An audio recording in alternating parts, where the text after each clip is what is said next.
My name's Roger Dennison. Good afternoon, and I'm going to ask you a question. Just signify with a raised hand, if you will. Who would like to reduce the amount of overwhelm or the potential for it in their lives with some 3 simple steps which I can set out for you this afternoon? Does that sound like an attractive prospect?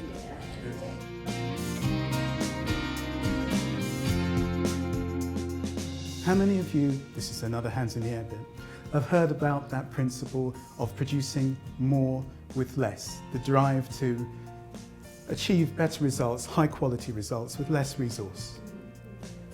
Okay, some nods of recognition, thank you. I wonder if it's always possible to do that. I would question, on the basis of having the opportunity to support people through the coaching process, whether or not it is always possible to do that. And whether or not it depends on the skills of the leaders, such as yourselves, who motivate, who engage staff, who get them to go the extra mile without it feeling oppressive, who have established such a good rapport with them that it's possible to do that. If that's box A and it's marked assertion, in B, there's something about bravery. Sometimes in jobs, small jobs and larger ones of course, it can be difficult to be as brave as we would like to be. That 9 to 5 can be, well, it's more than a job, it's a lifeline. It's paying the mortgage, it's supporting the family, it's putting away money for a holiday, it's all of those things, and it's really important.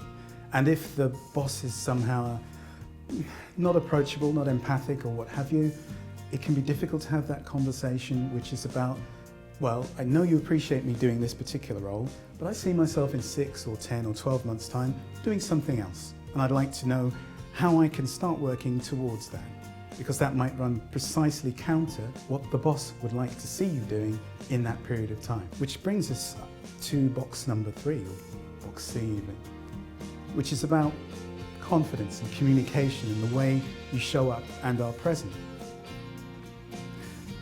It can be difficult, I think, especially if you've been enjoying what you do and found that the way that you are offering value to your customers and your clients and your followers is really rewarding when the landscape shifts radically. So there's something about having that forward plan to know exactly in 6 months' time where you envisage yourself being and what steps will be necessary for you to take to get there. And none of this, of course, the A, the B, the C, none of this occurs in isolation. You're always able to make alliances, to work in networks or partnerships with other colleagues or people outside who can offer you support, etc. There are even coaches, goodness knows. But you can always access somebody who's able to be your strength when you frankly don't feel that you've got all the reserve of strength that you require. With your permission, I'd like to then just touch on the Saturday session, which I mentioned a little while ago. Are you okay with that? Thank you very much. The Saturday session then is for people who are motivated, such as yourself, to start making those changes that are necessary, you feel, in your life. It's the chance to dive deep into some of the boxes I laid out earlier and some of the other elements that also exist as well. Explore your story, find out how you show up and how your past appears in your present, and whether there's things that you could be working on just to lessen the impact of what's gone before, so that you're free to move forward in a way that flows. We've heard about flow today as well, in a much more natural way. It's unforced, there are no obstacles, you know where you're going, you know the process that you're going to take to get there, and if you encounter some turbulence, you've got some counter measures already in place, plus a support network.